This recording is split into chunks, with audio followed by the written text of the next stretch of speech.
Hello, my name is Yuma Beck. In the first video I talked about my hypothesis. I believe that during the formation of Egyptology as a science in the 19th century, when they created a table with the estimated years of the life of the pharaohs, an error occurred and that Alexander was reflected in this table twice, once as Pharaoh Alexander the Great, and the second time as Pharaoh Incarnation Amen, allegedly from another, more ancient era. As a result of duplication, the mummy of Alexander under his forgotten Egyptian title gained a second life, became a national treasure and a symbol of Egypt. And the whole world is delusional. It is believed that the hieroglyphs here Ankh-Amen are the personal name of a person. In my opinion, these hieroglyphs reflect the status of a person, and not a personal name.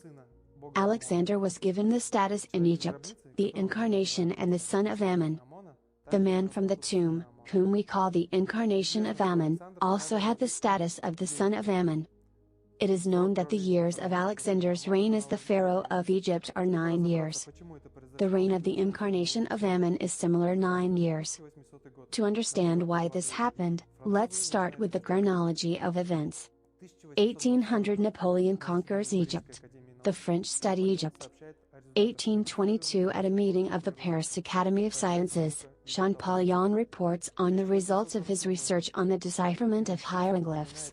The science of Egyptology appears. 1847 Emile P mentions a certain pharaoh, the incarnation of Ammon, whose name he read on the walls of the temple in Luxor. In ancient Egyptian history, a new character appears. It is conditionally attributed to the so-called 18th dynasty. Interestingly, even before the end of the 19th century, scientists doubted the existence of this pharaoh.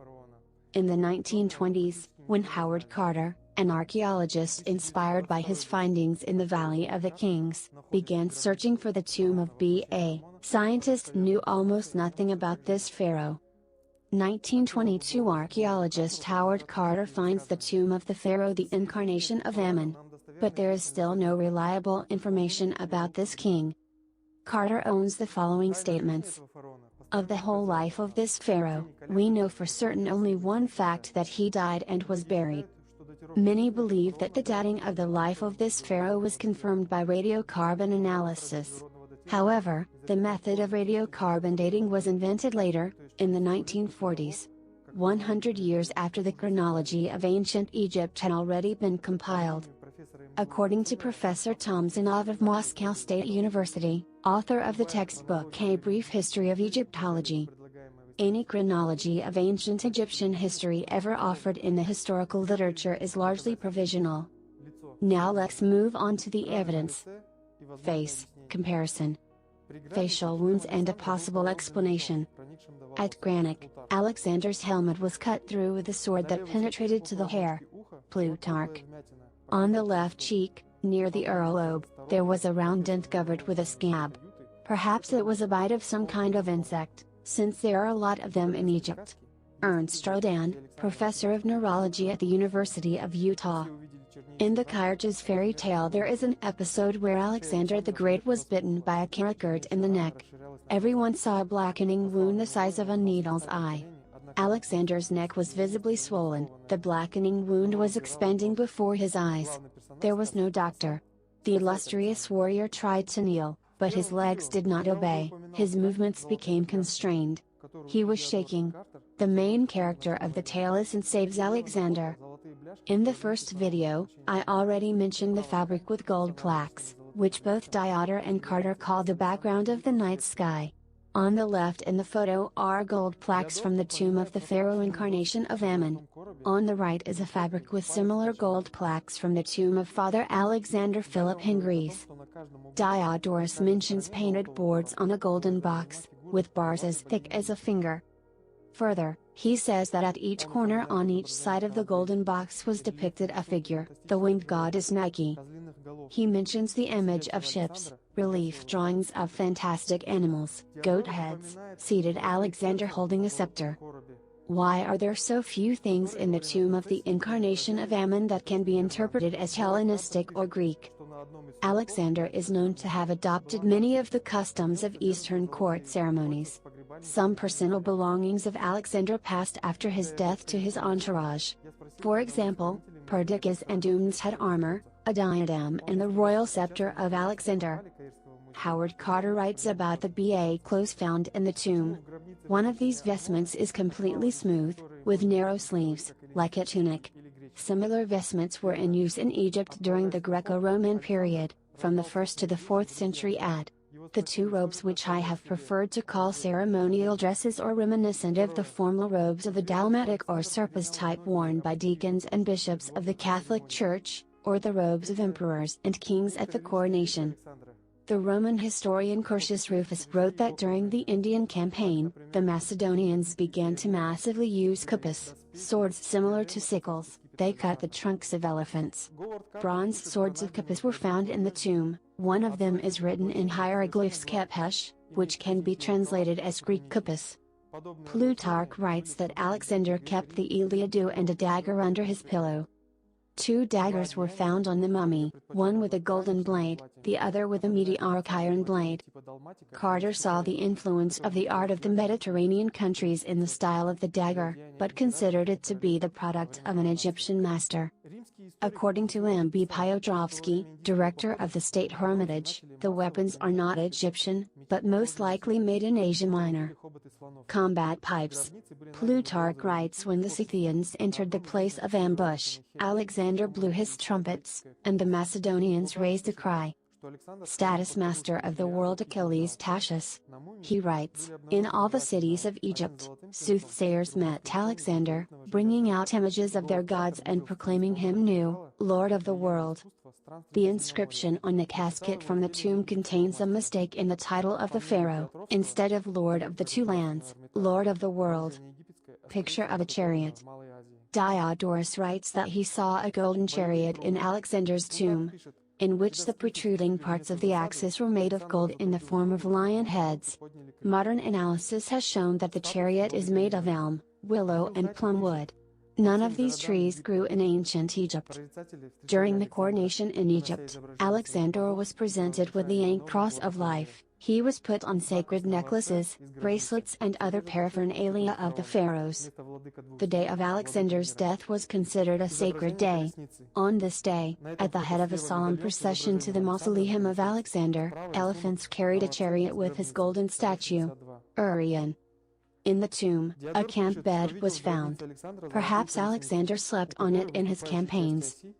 Board game with dice. However, the next day, Alexander's condition improved significantly. He was even able to move independently, played a game of dice and began to eat. Plutarch. Medical instruments were found in the tomb. Plutarch writes that Aristotle inspired Alexander with love for medicine. Different ways of treatment. Aristotle's father was a professional doctor under Philip of Macedon. Vessels for wine. Vessels for wine were found in the tomb, according to the Egyptologist Christian Derek Noblecourt. They are of Syrian origin. Many other items in the tomb. They can be divided into two parts. 1. Offerings of pilgrims, including Pompey, Caesar, Augustus, Caracalla, Caligula. The tomb of Alexander was a place of pilgrimage for many years, which explains why more than 5,000 items were found in the tomb. 2. Trophies of Alexander.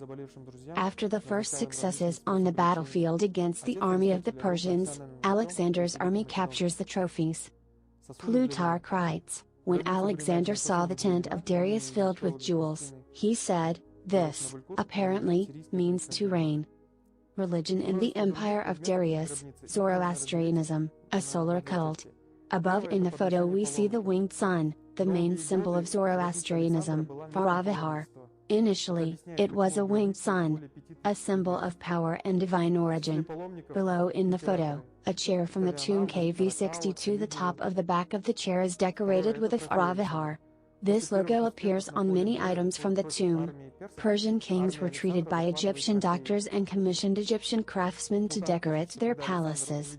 This can explain the Egyptian style of items from the tomb, which Alexander got as trophies.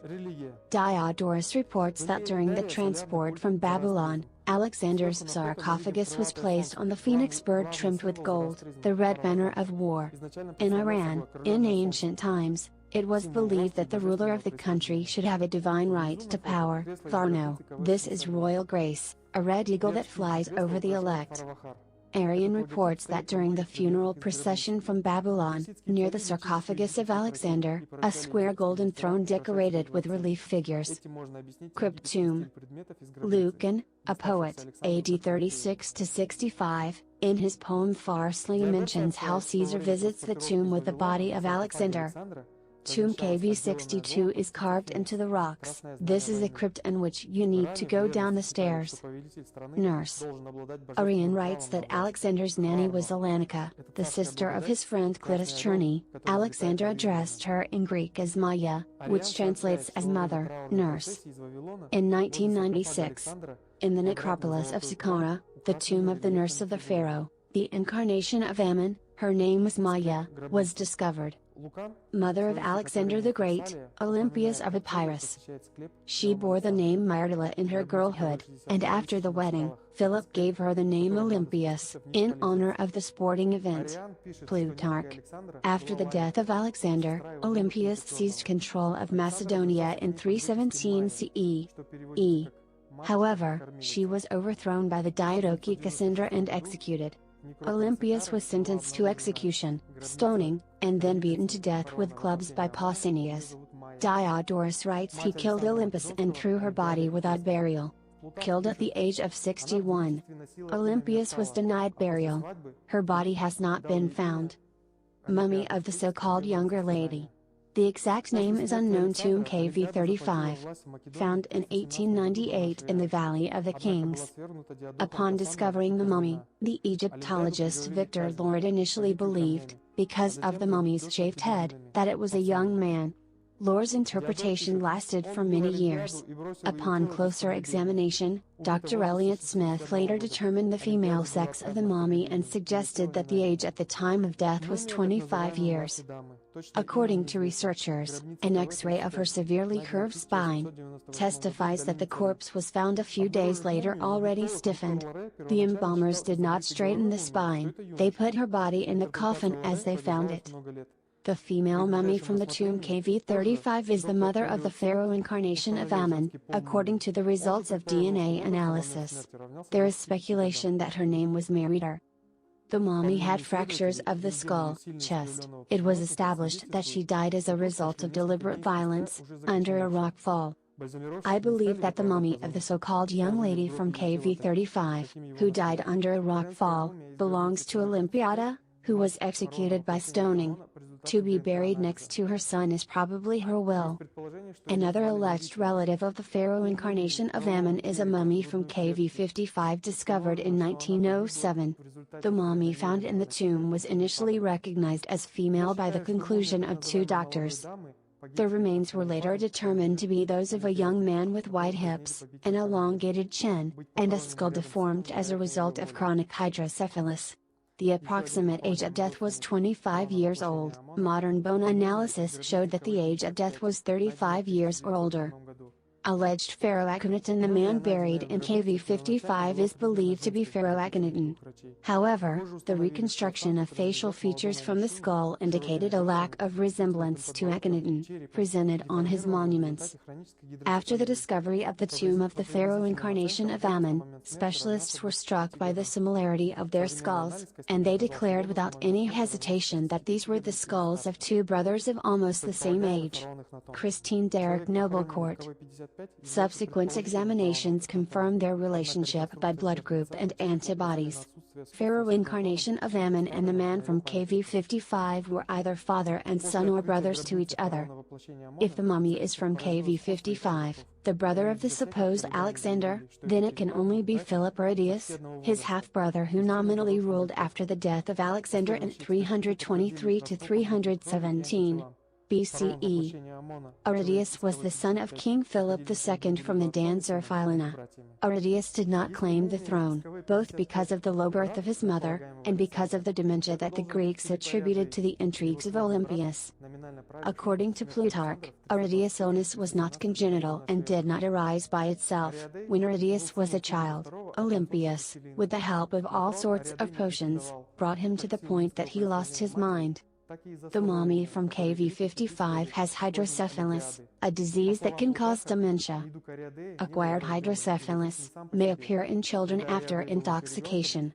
If this is Philipparidas, then probably intoxication from the potion that Olympias gave him as a child. Philipparidas lived 42 years, the man from tomb KV55 died at 35 years or older, and he is also of age at the time of death. In this photo we see the memorial church of Philipparidas in Luxor. I believe that this indicates that he was buried there, otherwise the construction of a memorial church would be illogical. In the same place, in Luxor, there is also a memorial temple of Pharaoh Alexander the Great. Naturally, other kings were duplicated along with Alexander. In the next video, we will figure out who in this story is the father-in-law of the incarnation of Ammon, Pharaoh Akhenaten, Nefertiti, Enkhsenamun, Tia, the successor of the incarnation of Ammon on the Egyptian throne, General Hormeb, Smenkhkare, and other characters this tangled historical detective.